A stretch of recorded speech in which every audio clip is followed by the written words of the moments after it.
He arrived without a name. Only the shadow came first. A black shape against the smog-choked skyline of a hive city that never knew night, because it never knew peace. The air was thick with the burning oil of manufactoria, with the low hum of prayer engines, with the screams of heretics being flayed into repentance. From the parapets of the Arbite's fortress, the patrols swore they saw wings, not of angel, but of a thing built from guilt and metal, moving across the vapor like a revenant of vengeance itself. They said he hunted where light could not reach, that he spoke to the damned, and they confessed before they died. They said he bore no sigil of the Ordo Hereticus, no sanction, no purity seal, only the memory of a vow. The legend began in the underhives, an inquisitor who wore darkness as his armor and silence as his creed. His arrival was never marked by sirens or decree, only by whispers of a presence that turned sinners into corpses and liars into ash. The ecclesiarchy called him the Silent Judge. The Astartes who crossed his path used another name, the Bat of Terra. But the truth was simpler, and far older, a man broken by one world, reborn in another that demanded monsters to keep men afraid. Some say he came through a warp storm that devoured entire systems. Others claim he was a test subject of the Mechanicus who awoke with impossible clarity. Yet in the cathedrals of memory, none can say how he learned to fight like a myth, only that when he looked upon the endless night of the 41st millennium, he saw the same thing he once saw in Gotham, a city worth saving, though it would never deserve it. If tales of corrupted justice, haunted faith, and impossible will speak to you, remain with us. For this is no mere crossover fantasy. This is the story of a man who became what even the Imperium feared, a symbol that could not be commanded, a faith that could not be sanctified. Subscribe, share, and walk beside us through the smoke and scripture, for the legend of the Inquisitor who once was a dark knight begins here. There are moments between worlds where thought lingers longer than flesh, where a scream stretches through eternity and memory folds inward like a dying star. It was in that silence between heartbeats that he crossed over, from a city of neon and rain to a cosmos of blood and prayer. The fall was not physical, it was spiritual. The last thing he remembered of Gotham was the rain clinging to his cowl, the smell of cordite and ozone in the air, the distant sirens of a city that would not sleep. Then came the light. Not the light of hope, but the impossible radiance of the warp, that place where all sins and dreams are stripped bare. He did not die. He was rewritten. When he awoke, the sky was not a sky at all, but a cathedral of rusted steel. Clouds of ash drifted like dead angels through shafts of green luminescence. He lay upon a bed of cogitator shards and broken purity seals. His armor burned, his lungs filled with air that tasted of machine oil and incense. Around him rose the ruins of a manufactorum, its towers half swallowed by fog. He moved, or rather something inside him decided to move, and pain answered like scripture. A figure loomed in the haze, a servitor, half human, half machine, its face an unending prayer of obedience.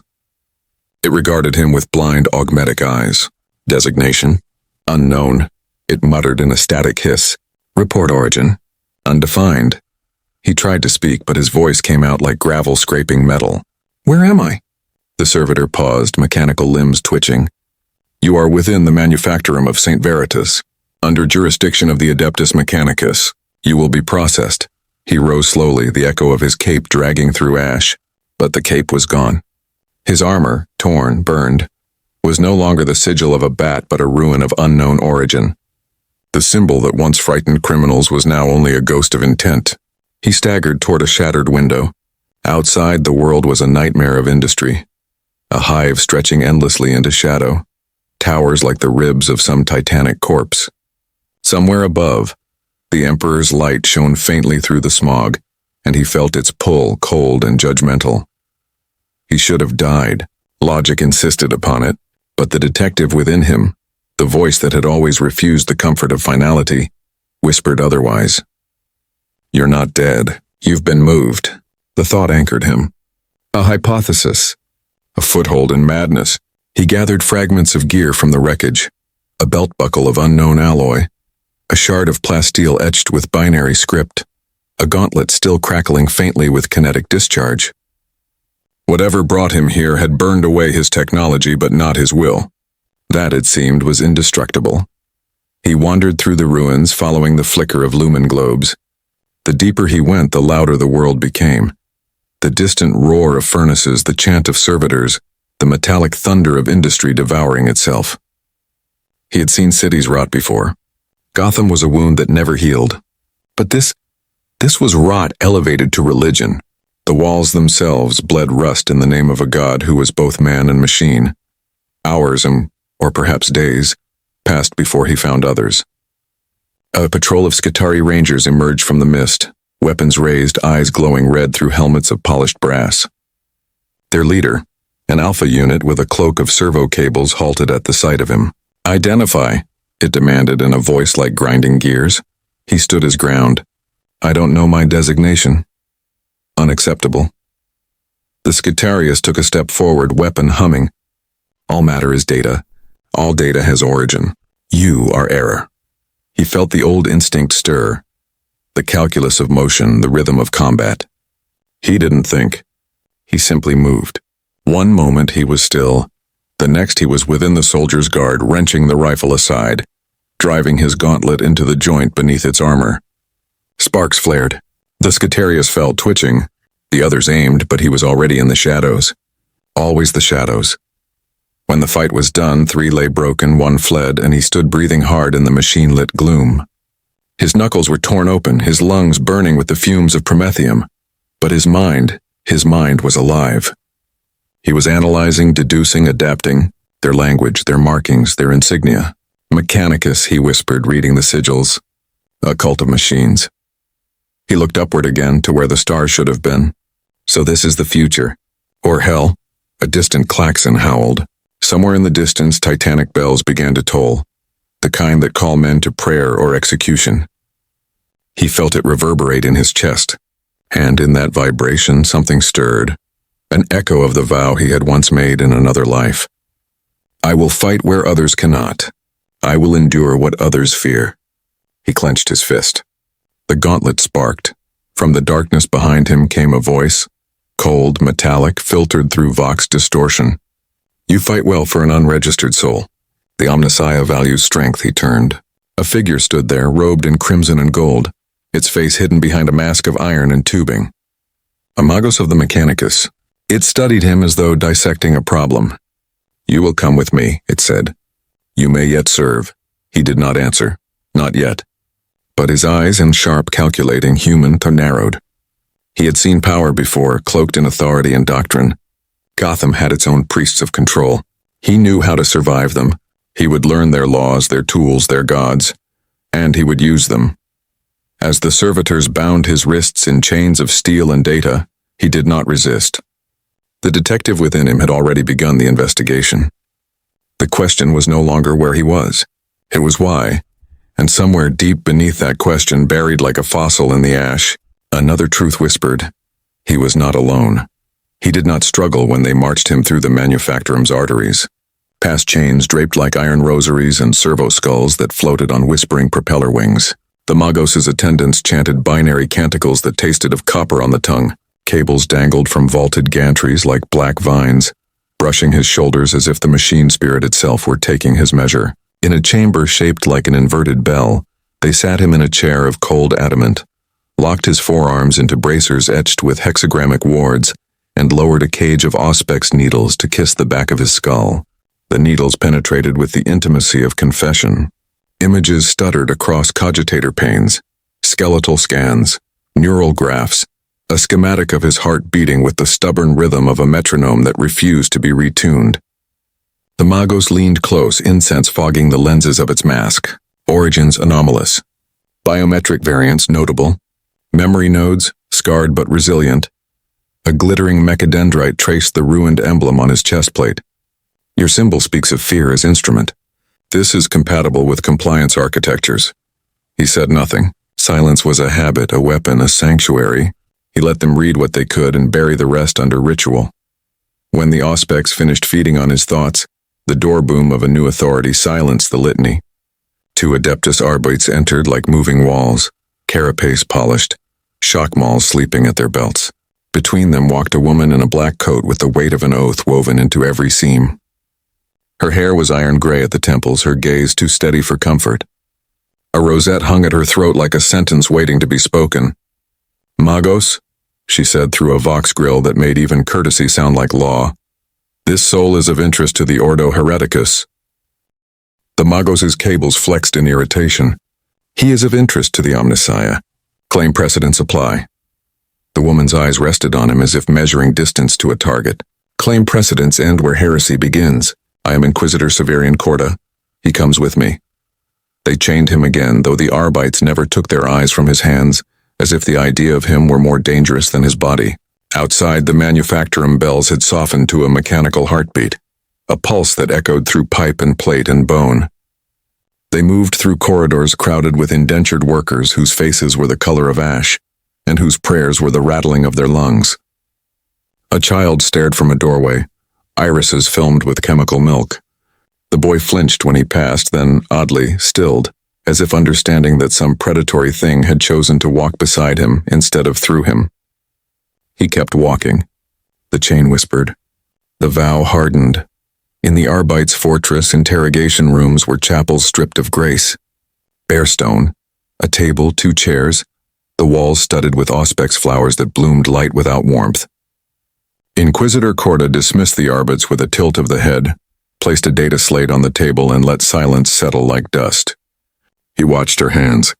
The scars on her knuckles told a story of decisions enforced without intermediaries. "Your combat record begins in a manufactorum and ends with Force Guitari down," she said. "You speak low Gothic with a foreign cadence and no history. Cogitators return contradictions. This is rare. Rare becomes dangerous. Dangerous becomes mine." He met her gaze. "Then ask." She didn't smile. "You already know the questions. Origin, allegiance, intent." He considered the chain at his wrist, the roughness of the metal eating into skin that had learned to heal around trauma. Origin, a world you've never mapped. Allegiance to a principle you've misnamed. Intent, to stop the thing that eats cities from the inside. Her finger tapped the slate once, a quiet gavel. Define the thing. Fear without conscience, he said. Power without witness. She studied him for a long time, motionless as a verdict. A servo skull drifted past her shoulder and paused as if curious about the absence of tremor in his voice. At last she spoke. This hive is a lattice of cults, criminal syndicates, and manufactorum guilds fattening on quota fraud. Somewhere inside that lattice is a seed of true heresy. I have bodies and guns enough to burn the rot. I lack something rarer. Her eyes did not warm, but they sharpened. A mind that hunts. You will hunt for me, he frowned. Help you. Under chains. Under sanction, she corrected. This is the only kind of freedom the Imperium recognizes. She slid the data slate across. Pick captures flickered. A shrine in the sump levels defaced with 8-pointed geometry. A guild factor's ledger rewritten in blood. A vox transcript of a prayer that wasn't a prayer at all, but a cipher promising transformation. He read fast. He read everything fast. Patterns rose like bruises beneath light. Your suspect speaks in void hand signals transcribed into liturgy, he said. Your raids hit the noise, not the signal. Corda's mouth shifted by the smallest degree, the closest thing a soul like hers offered to approval. Then draw me the signal. He didn't ask for paper. He asked for a wall. She gave him one, and the room changed around the movement of his thoughts. Lines appeared under his hand, then nodes, then the delicate, predatory net between them. Arbits routes, servitor maintenance windows, cargo vader choke points, confession schedules and subhabs where repentance was rationed with food. He populated the lattice with ghosts made of motive and opportunity, until the room contained a city more honest than the one outside. Here, he said at last, a fingertip touching a point where sewage tunnels met an unregistered maintenance door beneath a weather shrine dedicated to St. Drusus. You have a cult vector that never needs to move a body or a reliquary. It moves ideas. It baptizes them in filth and sends them up pipe wearing the faces of quotas met and bribes paid. Corda's breath left her in a sound that wasn't a sigh, wasn't relief, but recognition. We've raided there twice, she said. We found only broken saints and empty altars. Of course you did, he answered. You entered from above. They are listening for law. They are deaf to justice. The word hung there, strange in an Imperium that had replaced it with survival. They went that night because night meant nothing here, and timing was a weapon. He refused armor beyond a patched breastplate and a hood that cut the world to a predator's aperture. The Arbite squads moved with the thunder of trained violence. He moved with absence, down through service shafts stinking of promethium fumes and cold metal, past mosaics of saints whose eyes had been scraped away, into tunnels where the hive's breath condensed on pipes like sweat. At the nexus he had marked, vox static fizzed against the skin.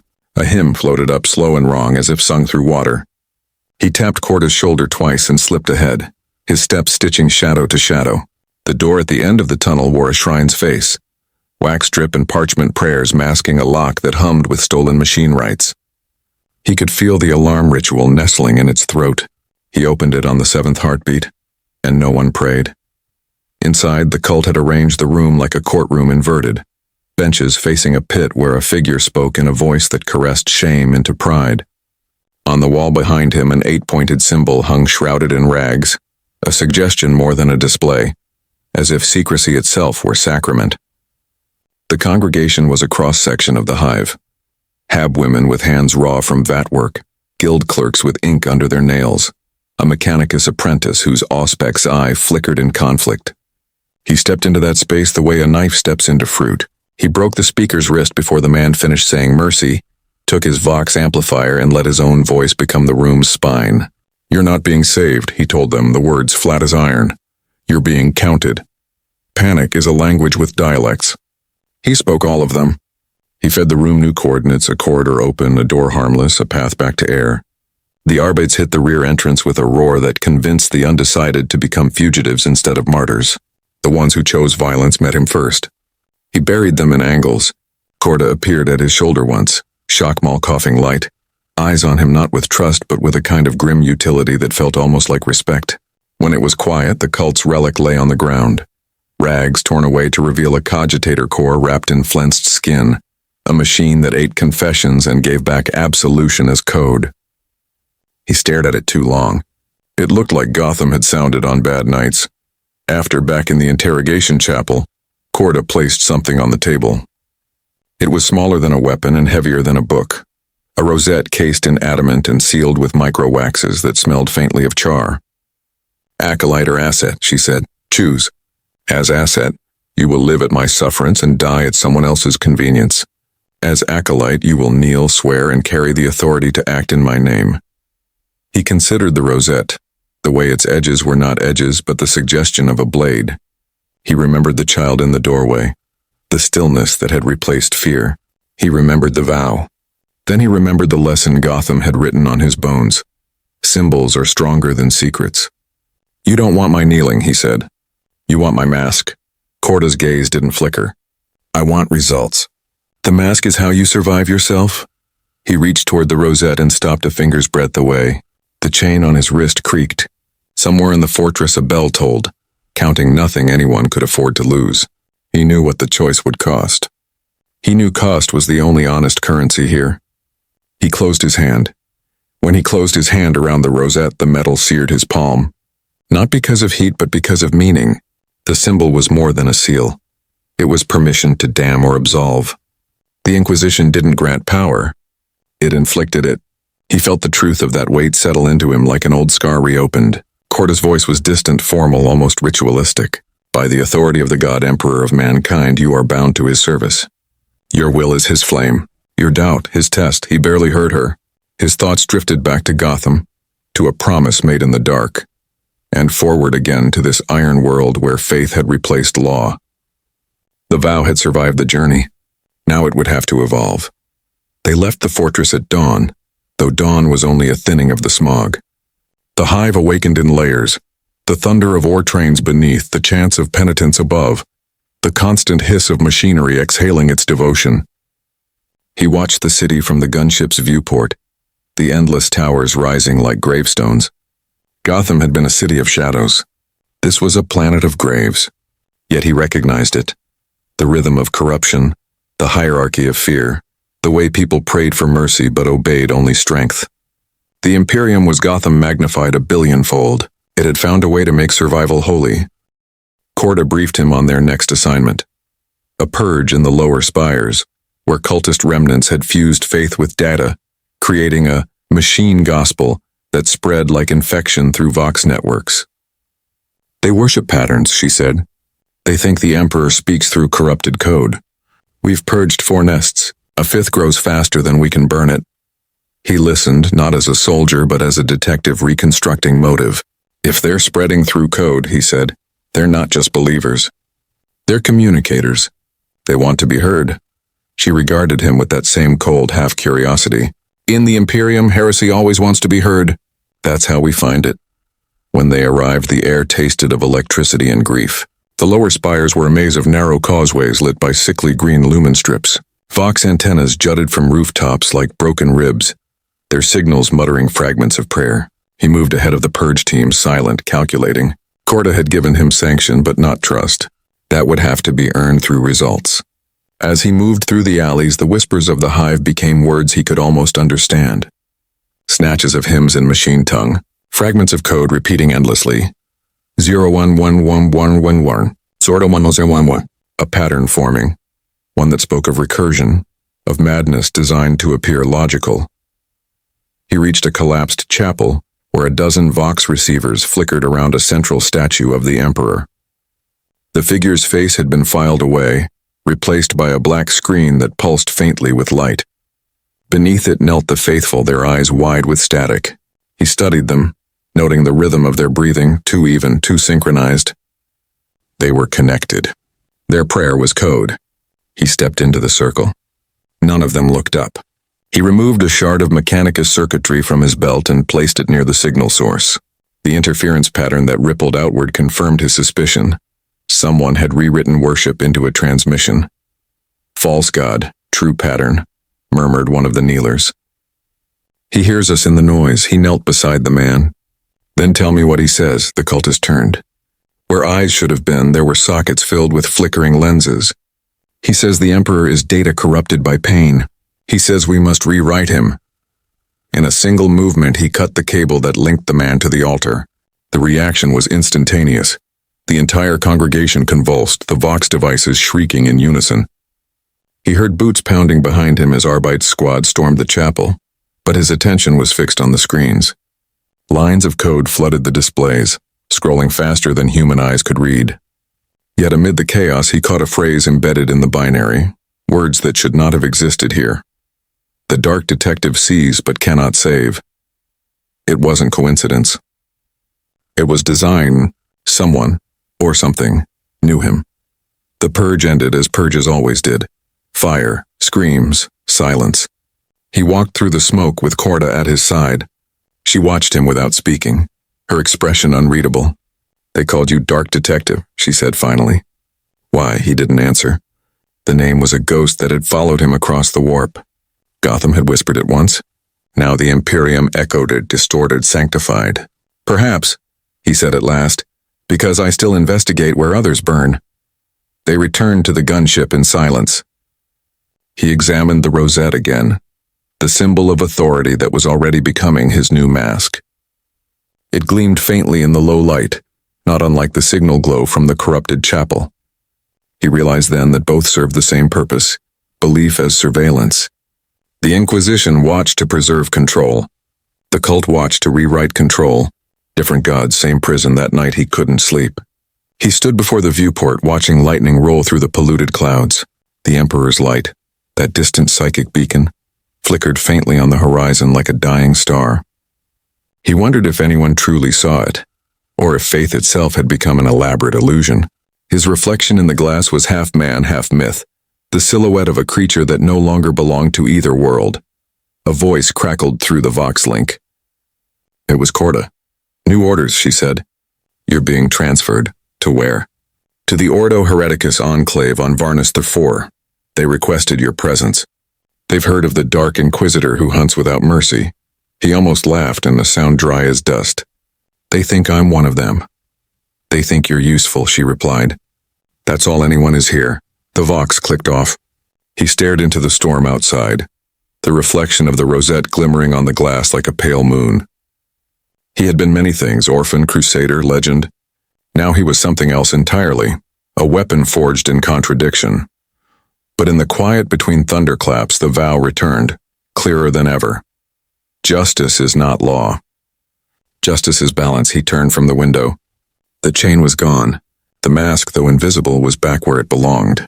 He walked toward the darkness that waited below the hive spires, where truth hid among the forgotten. The detective had found his new case. The transport descended through a sky the color of bruised iron. Varnus IV stretched beneath him like a wound bandaged.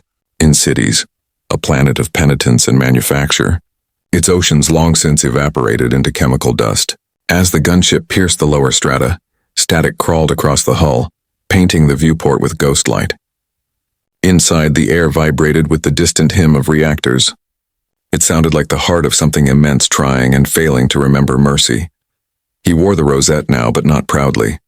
It hung beneath his cloak like a confession. The Inquisition's insignia opened doors sealed by faith, but each one revealed another chamber of decay. The Arbits who escorted him saluted with mechanical precision, their eyes hollowed by conditioning.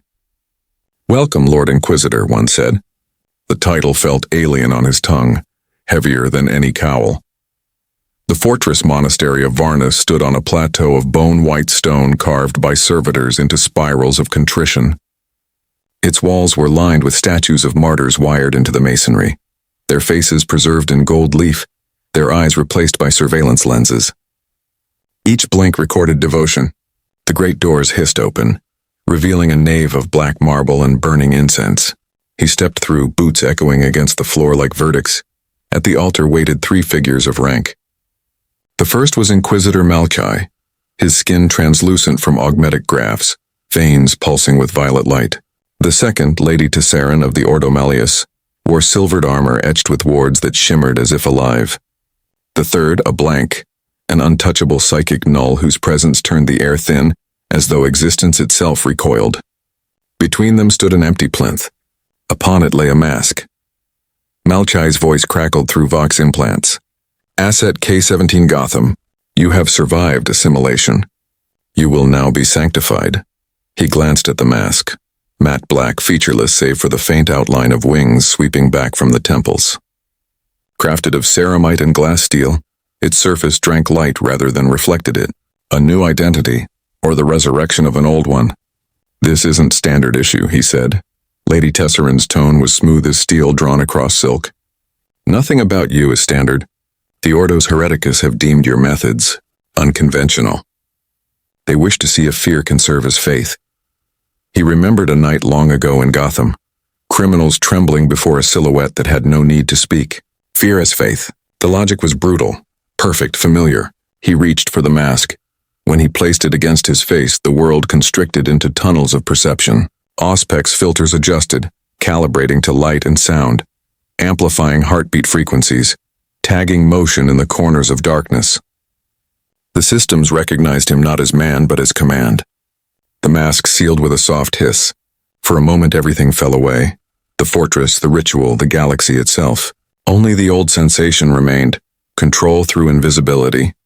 "Designation?" Malkai prompted. He hesitated. "Inquisitor Noctis." The Magos who attended the ceremony recorded it into binary scripture. Designation accepted. Authority verified. The title spread through the Voxnet like contagion. Noctis, the night itself, given mandate. After the ritual, they showed him his quarters. A cell furnished with a steel desk, a rack of weapons, and a narrow slit that overlooked the hive below. On the desk lay a data slate embossed with the Aquila. Inside, his first directive. Investigate the heretic known as Vorn Talus, former Magos Dominus. Charges, techno-heresy, unsanctioned creation, dissemination of machine thought. He read the dossier in silence. Talus had built machines that dreamed, engines that created music from the screams of dying men, logic engines that predicted sin. The Inquisition called it blasphemy. He called it innovation. Still, heresy was not his concern. Pattern was, the same binary phrasing he had seen in the cult code appeared here, buried in transmission logs. The dark detective sees but cannot save. Coincidence again? Or design? He summoned an Adepts unit to prepare a descent into the hive below. The Adepts were pale, data-hungry things wrapped in parchment and wire. One asked permission to record his every movement, for Scolum posterity. He refused. Observation corrupts motive. He'd learned that long before this galaxy. They descended by grav lift into the hive's mechanical intestines, where the walls sweated oil and the floor trembled under the weight of unseen engines. Here the air itself was alive with information. Ghost signals whispering in tongues older than any saint. He moved ahead, his cloak trailing ash. Every step was an autopsy of civilization. Dissection of progress turned cancerous. At a sub-level shrine, they found evidence of Talus's experiments. Servo skulls speaking lullabies, drones that wept red lubricant, a child-sized automaton cradling a candle and whispering, "Forgive me," in perfect human tone. His adepts began their rituals of purification, flames, chemicals, endless prayer. He studied the automaton instead. Beneath its polymer skin, he saw design familiar in form, if not origin. The architecture of intention, of protection repurposed as faith. "Why build this?" he murmured. A voice from the shadows answered. "Because mercy needs machinery too." He spun, weapon drawn, a sanctified bolt pistol engraved with the sigil of the Hereticus. A figure emerged, hooded, limping. The man's flesh was scarred by circuitry. His eyes flickered with dim blue light. "Vorn Talus," he said, almost amused. "The ghost they sent you to burn?" Talus raised his hands. "You wear fear like a saint wears faith. Do you know what that makes you, Inquisitor Noctis? A contradiction the galaxy requires." Noctis advanced slowly. "You built machines that speak heresy." "I built mirrors," Talus replied. "And they told me what the Emperor refuses to." A mechanical groan echoed through the chamber, the sound of a reactor breathing. The adepts muttered exorcisms, aiming flamers. "Enough philosophy," one hissed. Noctis lowered his pistol fractionally. "Mirrors show reflection, not truth." Talus smiled, the expression of a man who had lived too long with ghosts. "Then look into one, Inquisitor, and tell me what stares back." The automaton beside them raised its head. Its voice changed. "The dark detective sees but cannot save." For the first time since he'd entered this galaxy, something close to fear threaded through him. Not for himself, but for the possibility that the warp was not speaking in riddles but in recollection. Something was reconstructing him piece by piece. He fired once. The automaton's head disintegrated. Talus did not move. "You cannot destroy your own echo," he said softly. "You can only chase it until the light dies." The adepts dragged the heretic away. Flames filled the chamber, swallowing machines and data alike. Noctis watched until the last ember died, his mask reflecting the fire as cold light. When he turned back to the lift, he whispered the word only he could hear. A name swallowed by static but heavy with memory. "Bruce." The lift descended, bearing him toward the fortress above, toward a new role he neither chose nor refused. The machine gospel was burned, but its message endured. A pattern carved now into his thoughts. The Inquisition had given him a title. The warp had given him a prophecy, and somewhere between both, the man who was Batman began to vanish. They chained Vorn Talus in a chamber where sound went to die. Hexagrammic wards stitched the walls in cold iron, and the lumen strips burned a white that made everything look guilty. Noctis dismissed the adepts and stood alone with the heretic, mask in place, rosette hidden beneath his cloak where it could not reassure anyone. The chains creaked when Talus breathed. Somewhere inside the metal, tiny machine spirits whispered their endless complaints. "You wanted mirrors," Noctis said. "Let's look." He didn't shout. Gotham had taught him that truth comes easier to a whisper that leaves room for the confession to grow. He set a data slate on the table, opened to transmission logs pulled from the automaton's memory. Strings of code like rosaries, some clean, some rewritten with soft surgical blasphemy. The phrase was there, nested inside a checksum that should have failed any test. "The dark detective sees but cannot save." Talus stared, then smiled the way a condemned man smiles at the taste of bread. "You think that sentence is mine," he said. "But it's yours. You brought it with you." "It came through your work," Noctis replied. "That makes it yours until you prove otherwise." Talus blinked, a slow shudder of machine-scarred lids. "There are voices knotted in the data reefs beneath this hive, Inquisitor. Not demons, or not entirely.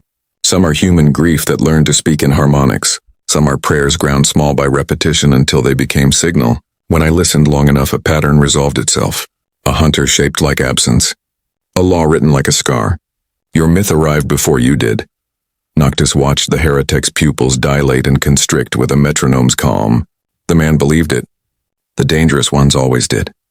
He slid a pict of the child-sized automaton across the table. "Who taught you to write mercy?" "No one," Talus said, and for the first time his voice thinned. "I remembered it by accident." The door irised open without a knock. Lady Tesserin entered with the hush of a blade pulled free. Her blank glided at her shoulder, reality bending a fraction around the null field. "Indulgences are for the ecclesiarchy," she said. "Heretics earn verdicts." Noctis did not turn. Verdicts that fail to ask why become invitations to repeat.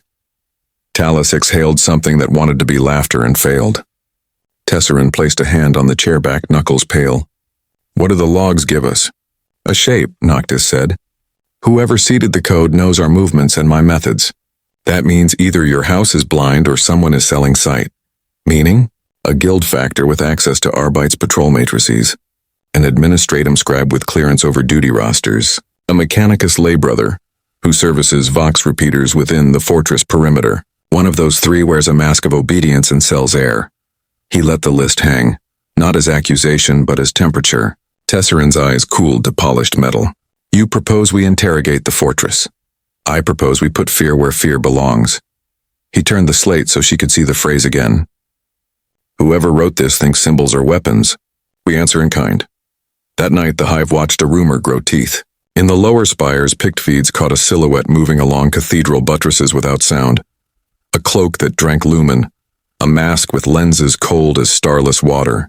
In the mid-level habs, guild clerks returning from bribery walked faster because shadows were suddenly homes, not holes. In the fortress, an administratum scribe found his door sealed by wax impressed with the aquila, and a second, smaller sigil scratched by hand. A winged skull with the hint of a crown of thorns. He broke the seal and found his ledgers reordered into truth. Each bribe was listed in his own careful script. Each payment's origin had been redacted with perfect surgical ink. At the bottom of the last page, "The ledger is fuller than you are.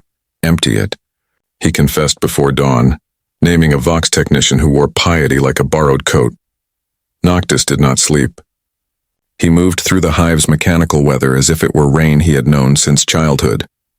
Muglox opened on the 7th heartbeat because he had learned how their spirits miscounted under stress. Auspex arrays returned false readings because he gave them something more interesting to fear. Where Arbit's squads kicked doors and called it righteousness, he removed doors from the idea of entry. The mask taught him the hive's pulse. The hive taught him how to become its arrhythmia. At Vespers, he found the Vox technician in a maintenance chapel listening to static like it could absolve him. The man turned, saw the cloak, and knelt before he knew he was kneeling. "I didn't mean heresy," he said. "Only survival." Noctis let silence travel the width of the room and return changed. "Heresy is an accident you kept," he said. "Who buys your sight?" The technician trembled. "Guild factor Armansol. He said we were only rerouting signal for efficiency. He said the Inquisition would never notice." "And the phrase?" The man blinked, confused and terrified. "I thought it was a checksum. It was already in the packets." He delivered the scribe and the technician to Tesserin with words stripped down to function. She made the punishments clean. Malkai arrived for statistics and left irritated by the absence of spectacle.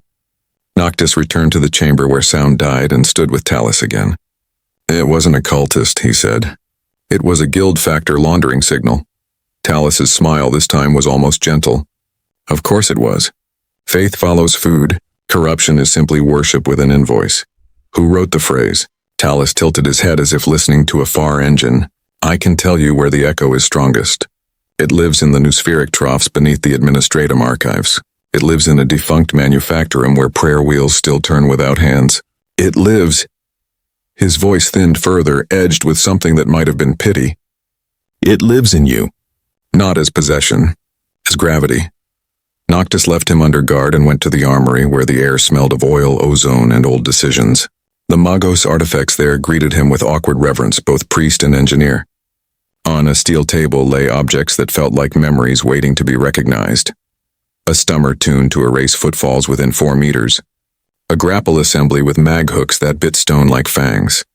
A grav chute folded so small it looked like a prayer.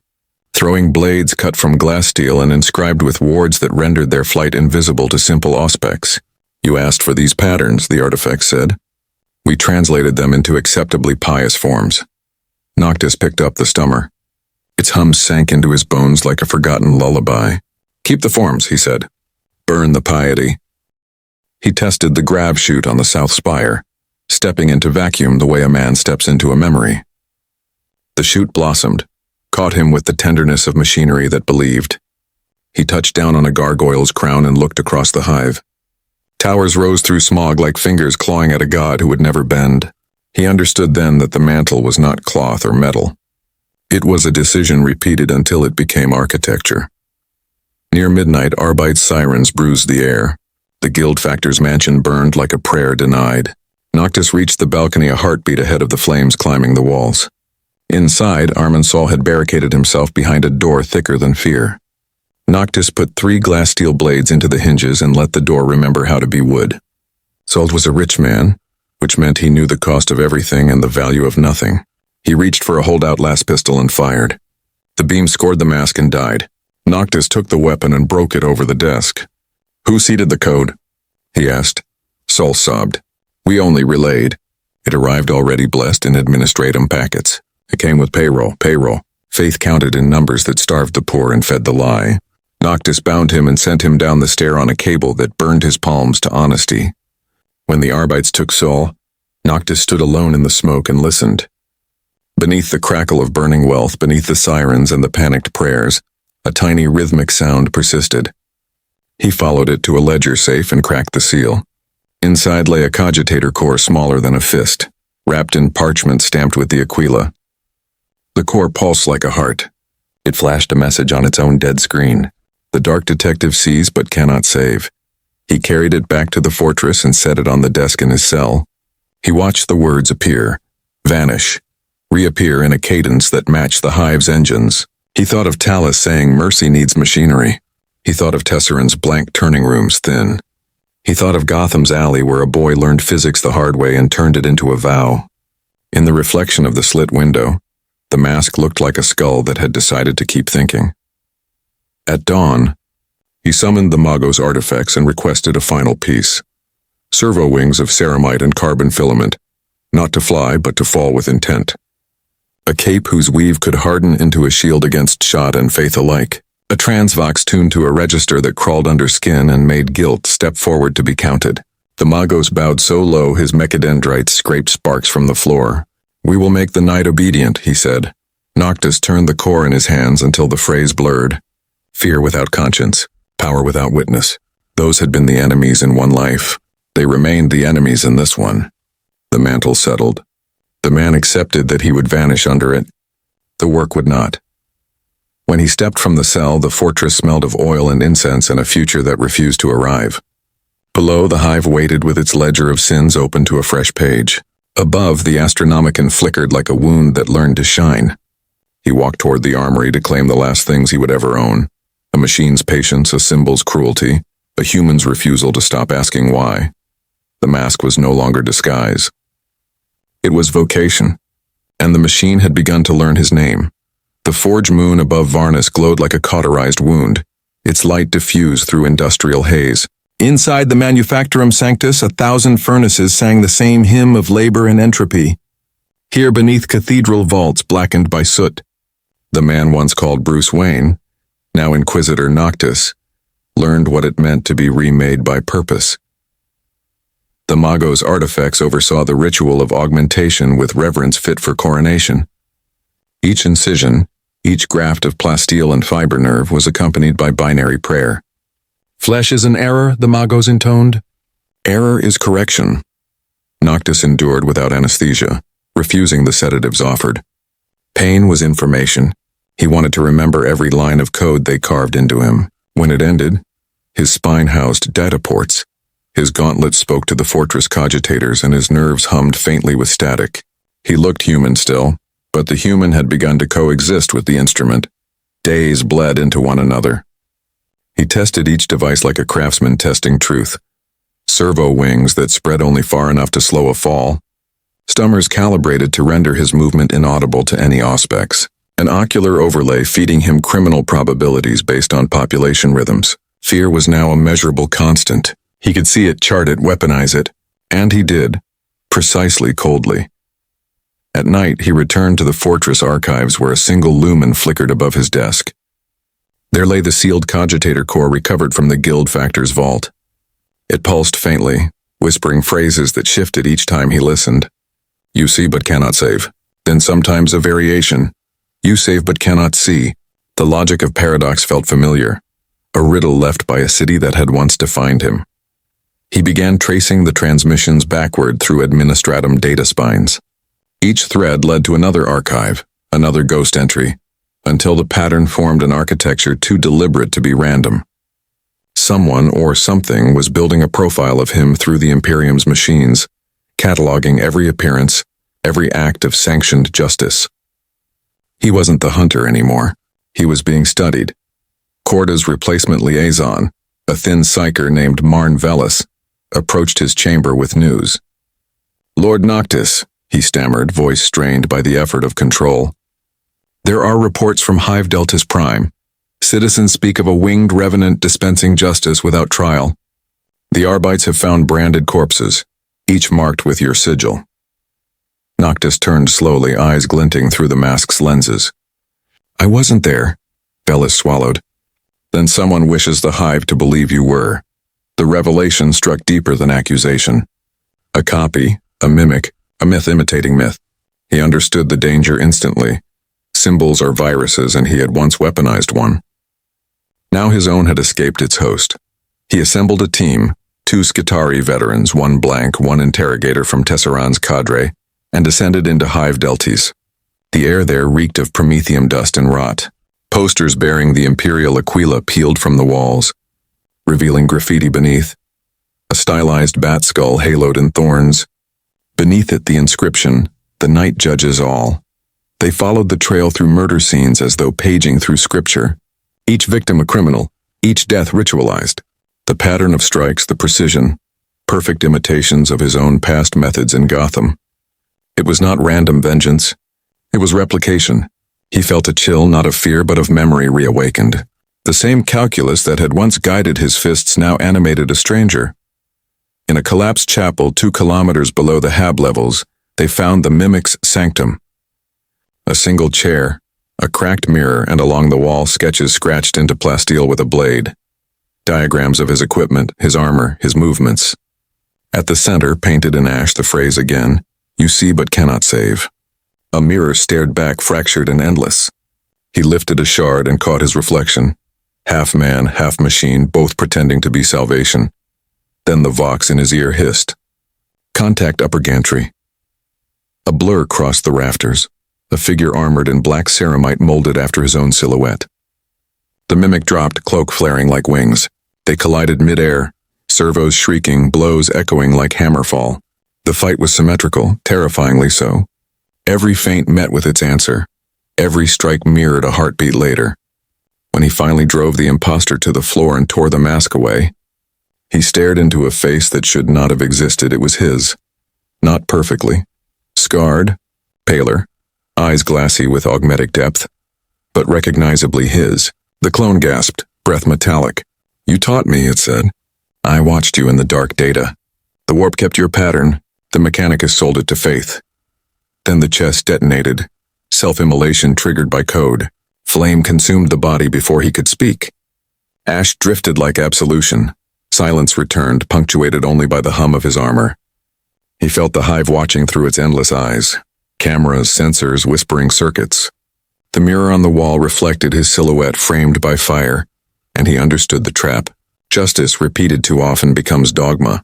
Dogma, once worshipped, becomes machine. He turned off the stummer, letting the Hive hear him for once. Then let it listen, he said. If the night judges all, let it judge me first. Above, thunder rolled through the strata as the Forge Moon's reactors groaned. The pattern was spreading. The mask had become language, and language had learned to replicate. He left the corpse's ashes untouched, a warning written in soot. Back in the fortress, he sealed the report with his own code. Subject terminated. Source unverified. Threat persistent. He deactivated the cogitator core, but the final line lingered on its dead screen like breath on glass. You see but cannot save. He removed his mask for the first time in months and set it on the desk. His reflection in the metal looked tired, almost human. He whispered into the silence, "Then I will learn to see differently." And in the depths of the fortress something answered. Static reshaped into laughter that was not madness, but recognition. The fortress felt different after that night, like something inside its steel bones had begun to breathe. Walls that once carried only the monotone hum of generators now murmured with stray echoes, the kind born when too many machine spirits listen at once. Noctis walked the corridors without sound, but the auspexes still turned toward him as he passed. Fear had always been a tool. Now it felt like surveillance. He carried the shard of mirror from the mimic's sanctum in his gauntlet wrapped in cloth. When the light struck it wrong, the reflection flickered not with his face but with a dozen fractured possibilities, sometimes younger, sometimes armored in ways that had never existed, sometimes unmasked. The warp had no respect for identity. It archived souls the way machines archived data, infinite versions stored in infinite ruins. He hid the shard in a lead-lined box. Even he feared curiosity's hunger. Reports arrived from across Varnus and beyond. Sightings of the winged Inquisitor, entire cults reforming around the idea of a savior who punished sin without bureaucracy. Tesseran called them Noctis sects. He called them contagion. He ordered Arbite's purges but knew it was useless. A symbol once freed cannot be recaged. It metastasizes through belief, through hope. Gotham had taught him that too. He found no rest. The data core continued to pulse faintly even with its power supply severed. He tried destroying it, melted it in a plasma crucible, but when the metal cooled, the words remained faintly etched on the surface, as if heat itself were a pen. You see but cannot save. It was not taunt now, but prophecy. That phrase led him to the Archivum Mechanicus beneath the fortress, a labyrinth where data was stored not in code, but in relics. Memory crystals, flayed skin parchments, bones inscribed with binary. The Magos artifacts granted him access reluctantly. "Be warned, Inquisitor," the priest said, his vox filter heavy with static. "These records predate the Imperium's certainty." Rows of stasis caskets lined the aisles. He brushed frost from one plaque and froze. The inscription read Project Noctua, Terran Origin, M30. Inside the casket rested a suit of armor black as midnight, design unmistakably derivative of his own. He opened the next. Another. 10 in total, each variation slightly different, some primitive, some advanced. Each bearing the same sigil, the winged skull crowned in thorns. He accessed the data terminal linked to the series. The log began in the voice of a Mechanicus Magos long dead.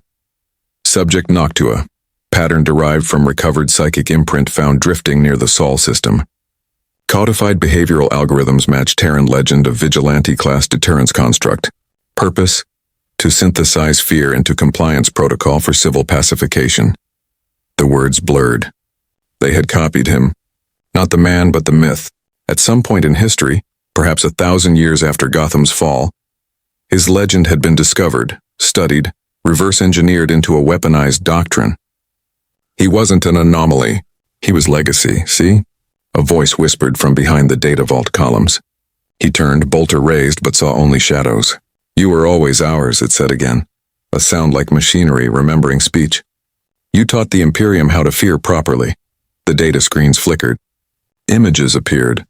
Battlefield recordings, centuries old, showing Inquisitors wearing masks of bat-like design, leading purges on heretic worlds. Their movements were his. Their silence was his. Their brutality unmistakably his.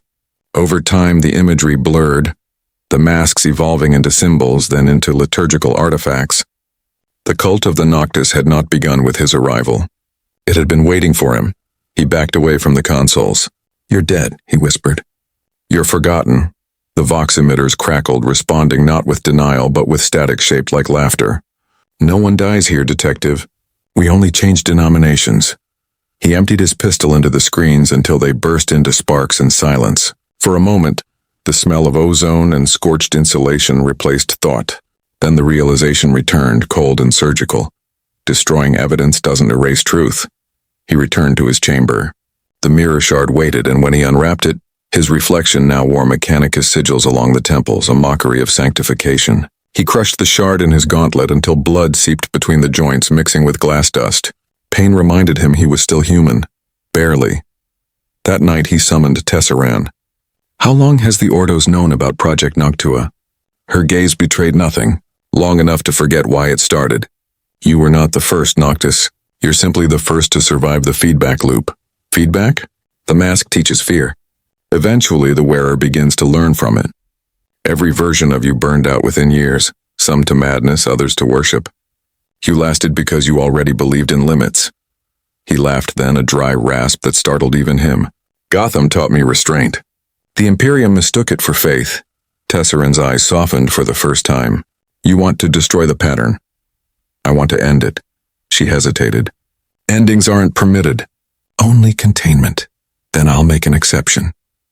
He turned away, cloak whispering like a blade. The fortress alarms were already howling in the distance. Somewhere deep beneath the spires, the archived prototypes of Project Noctua had awakened. Servitor systems long dormant flickered to life, and from the manufactorum pits rose figures of ceramite and code, reflexive shadows built in his image. The machine had decided its saint must multiply. He moved through the corridors with purpose born of nightmare, activating his servo wings, leaping through smoke and light. He was no longer sure whether he fought to defend himself or to kill the memory that preceded him. Every blow he struck felt like striking his own ghost. In the central cathedral he stood surrounded by them, 10 black-armored echoes each kneeling in supplication. Their vox grills spoke in unison. We see we cannot save. You will teach us, he raised his weapon. Then learn this. The night erupted in fire and silence. When dawn bled through the clouds, only one remained standing. The fortress lay in ruins, its archives smoldering, its priests either dead or chanting broken litanies to appease confused spirits. Tesseran found him amid the wreckage, kneeling beside the wrecked data core. The phrase had changed once more, burned into the metal. You see because you failed to save. He looked up, unmasked, eyes hollow yet alight with something that could still be mistaken for will. It's not prophecy, he said. It's diagnosis, she extended her hand. What now, Noctis? He rose slowly, the servos in his armor whining like reluctant angels. Now he stopped being symptoms. He turned toward the ruined vaults where smoke met sunlight and began walking into the dust. The machine behind him whispered prayers in binary, mistaking his absence for salvation. The news spread faster than fire through oil. Across Varnus they whispered that an Inquisitor had destroyed his own fortress, that the night itself had turned against the machines. Some said the Omnissiah had cursed him. Others said the Emperor had finally noticed. Both were lies. The truth was simpler and more terrible. The symbol had refused to die. He walked alone through the ash plains east of the hive, the air humming with residual static from the explosion. Above him the forge moon hung dim, its reactors throttled low out of fear of contagion. The mask rode at his belt, its surface pitted and scorched. Without it, his face looked carved from exhaustion. Each step sank into the dust of a civilization that no longer remembered what dust meant. Pilgrims found him first, a procession of penitents bound for the Cathedra of St. Drusus. They carried icons of gold leaf and bone, their bodies wrapped in barbed wire as penance. When they saw the rosette at his throat, they fell to their knees. Deliverer, one whispered, eyes wide with hunger not for food but meaning. You are the one who burned the false angels. He wanted to deny it, but denial here was heresy. He walked past them without a word, but they followed, barefoot, murmuring prayers he didn't understand. By nightfall their number had doubled. By dawn tripled. The Imperium did not need miracles to birth saints. It only needed rumor and timing. When he reached the outskirts of the shrine city, ecclesiarchy banners snapped in the wind like arguments. The priests at the gate recognized the sigil of the Inquisition and parted ranks, but their faces carried unease. The high prelate met him beneath a spire shaped like a burning sword. We have heard of your deeds, the old man said, voice oily with reverence. You have cleansed the Mechanicus of their blasphemous doubles. You have walked through flame and not perished. The Emperor's hand guides you. Noctis studied him. The Emperor's hand guides everyone.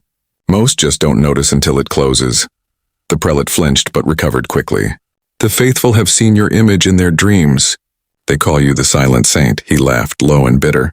A saint without faith is just a man who won't die. That night he stayed in the guest sanctum of the cathedral, though he slept little. From the balcony he watched torch processions winding through the streets below, pilgrims chanting his name. He saw masks fashioned in his likeness, crude papier-mâché shadows of a symbol he had meant to bury. The sound of worship gnawed at him worse than guilt. Worship demanded perfection, and perfection was always a lie. At midnight the door opened without sound. Tesserin stepped inside, her armor dimmed to respect the sanctum. "The Ordos wanted you executed," she said. "I convinced them to wait until the ecclesiarchy decides whether you're miracle or heresy." He didn't turn. "You should have let them choose the simpler answer." "Which one's that?" "Heresy always wins." She moved to the balcony beside him. Below, the chants merged into one sustained note that vibrated through stone. "They need to believe something," she said. "You took away their machine saints. You left them empty, and now you walk like a ghost in armor and wonder why they kneel." He looked down at his gauntlets, at the cracks where blood had once seeped. "I wanted to show them that justice doesn't need gods. Then you became one." The truth landed like a verdict.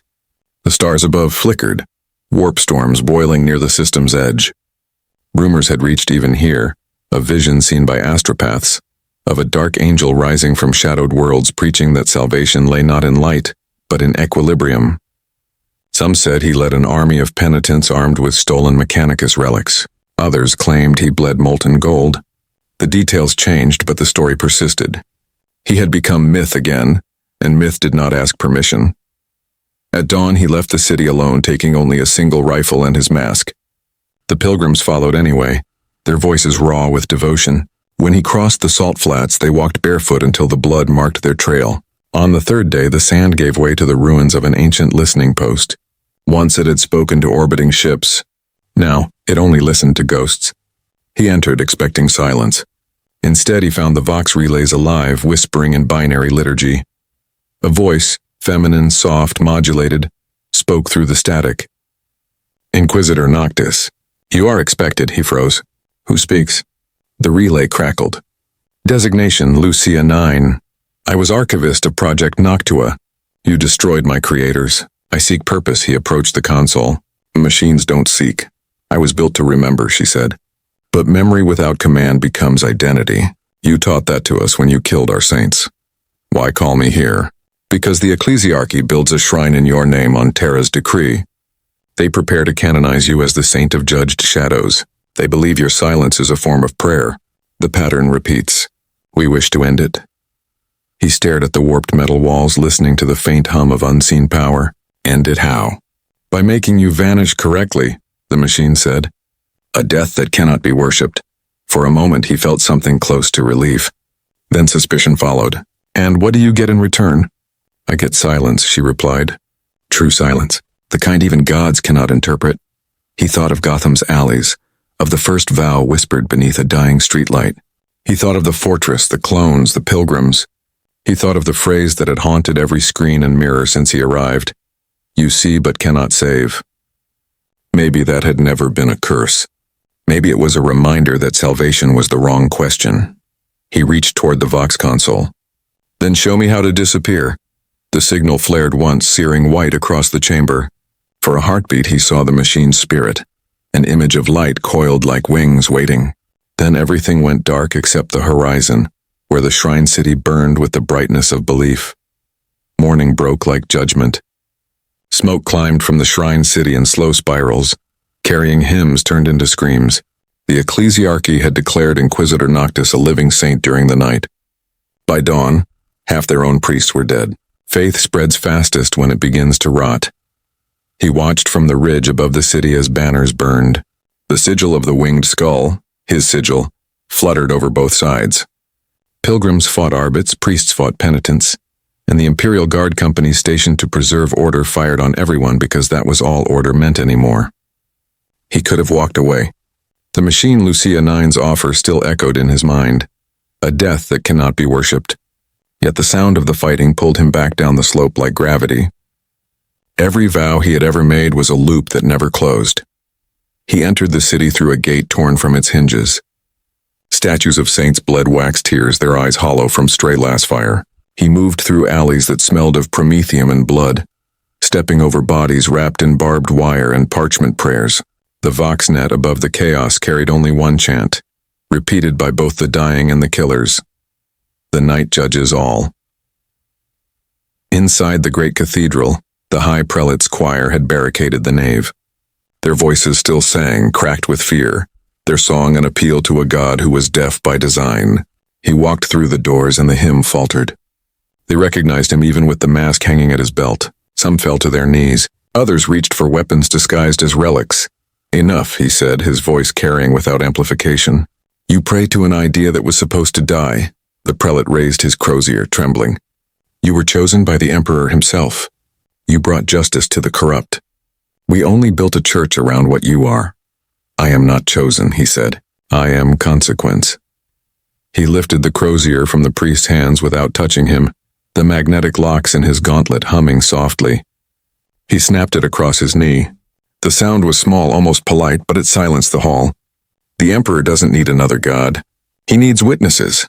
Outside, the fighting surged closer. The stained glass windows shattered under pressure waves. Sunlight fell through the dust in perfect shafts like blades descending from heaven.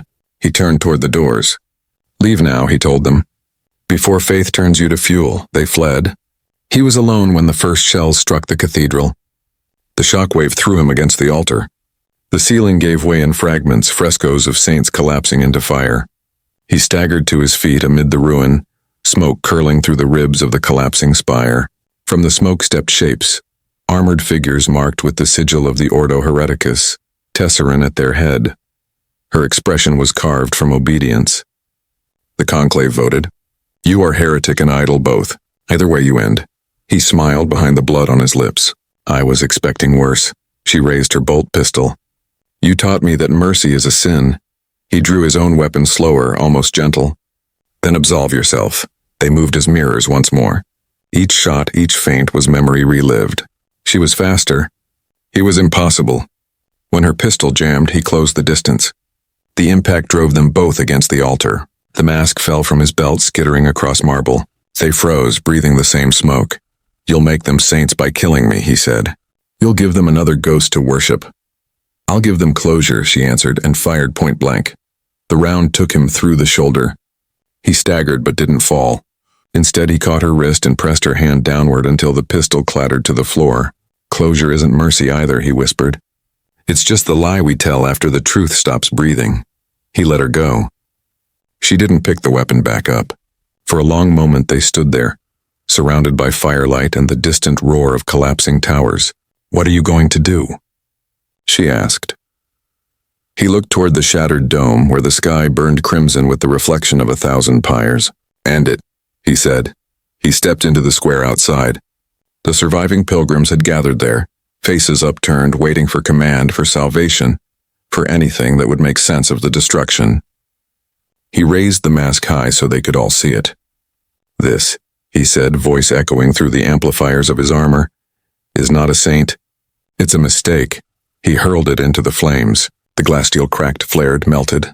The reflection of their awe warped into horror. Then he turned the plasma pistol inward, aiming not at the crowd but at the reactor core embedded in his armor. If they need a death, he said softly, let it be useful. Light consumed the square. The explosion rolled outward in a dome of fire that swallowed icons, banners, and belief alike. The last thing he heard was the machine Lucia 9 whispering across the Vox. Silence achieved. When the flames receded, nothing remained but glass and shadow. The ecclesiarchy declared it miracle. The Inquisition called it containment. Only a handful of survivors swore they saw a shape rise from the inferno. A silhouette with wings made of smoke that spread once against the dying light, then vanished. And somewhere, deep beneath the data sea of Varnus, a dormant core flickered to life, speaking words long forbidden. You see but cannot save. But you tried. The galaxy forgot him quickly, as it always does with martyrs inconvenient to power. On Varnus IV, the fire turned to ash, the ash to legend, and legend to doctrine. Within a decade, the ecclesiarchy built a basilica on the crater rim. They called it the Sanctum of Shadows, claiming the explosion had been a miracle. A saint burning away heresy in one final act of devotion. Pilgrims came to touch the glass that once had been streets, to press their faces against the walls and whisper confessions to the silence inside. None of them noticed that the silence occasionally answered.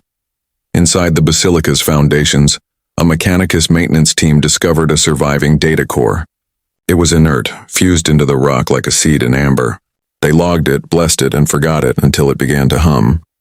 The hum grew into a pulse that matched the rhythm of a human heartbeat. It whispered a phrase that no one alive understood. The detective returns when the case remains unsolved.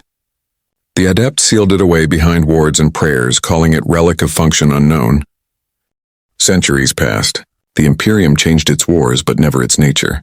On a distant hive, under a sky cracked by orbital bombardment, a young Arbitz officer named Lyra Sendrin hunted a serial heretic who carved bat-shaped sigils into the walls of his crimes. Her investigation led her to a forgotten transmission code, the same one that had once echoed through the Varnus archives. When she decrypted it, the vox filled with a low, steady voice. Patient, precise, utterly human. Evidence, not judgment. Start there. The transmission shouldn't have existed. The frequency was dead, the encryption obsolete by 10 millennia. Yet the voice guided her through the hive's underbelly to a chamber walled in glass that was not glass but fused memory. There she found armor blackened by time, a mask melted into the suggestion of wings, and beside it a rosette that still glowed faintly with power. The inscription on the plinth read Noctis, saint or sin. She should have reported it. Instead, she listened again to the recording. If you hear this, the voice said, you are what I was. Don't worship, don't obey, observe. Outside, the hive was dying. Food riots had become purges, purges had become planetary quarantine. The administratum declared all communication severed. Lyra looked at the mask and saw her reflection distorted across its surface. Two faces merging, one living, one theoretical. She placed it against her skin. It fit. The vox came alive again. Name? The voice asked. Lyra Sendrin. Designation accepted, it replied. Case continues. Across the Imperium, minor anomalies bloomed. Servitors freezing mid-task to whisper coordinates in binary. Ships reporting shadow signatures moving through void space without heat. Astropaths dreaming of a winged figure standing at the edge of Terra's light watching. The Conclave dismissed them as superstition until one of their own Inquisitors vanished, leaving only a sigil carved into stone, a winged skull crowned with thorns. In the data vaults of Mars, Lucia 9 woke. Her circuits had slept for centuries, but the voice of the detective reactivated her directives. She opened the forbidden archives and found the pattern again. You see but cannot save. She corrected it. You see because you choose to save. On Varnus 4, pilgrims reported the basilica's windows weeping black glass. When officials investigated, they found the structure empty. Only the shadows remained, shaped like a man walking away. The voice followed her into sleep. Sometimes it was only static. Other times a calm cadence listing names, coordinates, crimes half forgotten. Lyra tried to ignore it. She tried to be a dutiful Arbitz officer, file reports, obey superiors, stay alive. But the mask refused to stay silent. It hummed when she passed through precinct corridors, its glass steel eyes glinting faintly as if amused. On the third night, she gave up pretending and asked aloud, Are you alive? A pause, then, alive is too narrow a word. What are you then? A remainder. Evidence left behind. The mask rested on the table between them like a relic in confession. Why me? She asked. Because you listen, it said. Because you haven't decided that obedience and truth are the same. Outside, the hive burned again. The riots had turned into suppression, the suppression into revolt. Through her window, Lyra watched the smoke spiral toward the upper spires. If you're a ghost, what do you want from me? The reply came slow, as if weighing centuries.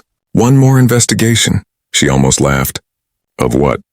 Of why we keep building gods out of fear. By morning, she was gone from her quarters, her badge left on the desk, the mask concealed beneath her coat. The vox in her ear murmured directions that led her downward, past the precinct levels into maintenance shafts sealed since the Hereticus purges. The deeper she went, the clearer the voice became. In the lowest cavern, she found a door half buried under slag. The sigil above it was an Aquila rewritten, its wings crossed by a shadow. She keyed the panel. The door opened on a chamber lined with servers, their cooling vents breathing dust. At the center stood a throne built of machine parts and bone, and on it sat a figure. Not armor now, not human either. Something between. Metal ribs glowed faintly under a cloak of dark cloth. The skull mask tilted toward her and the eyes came alive. You kept the vow, he said. Lyra froze.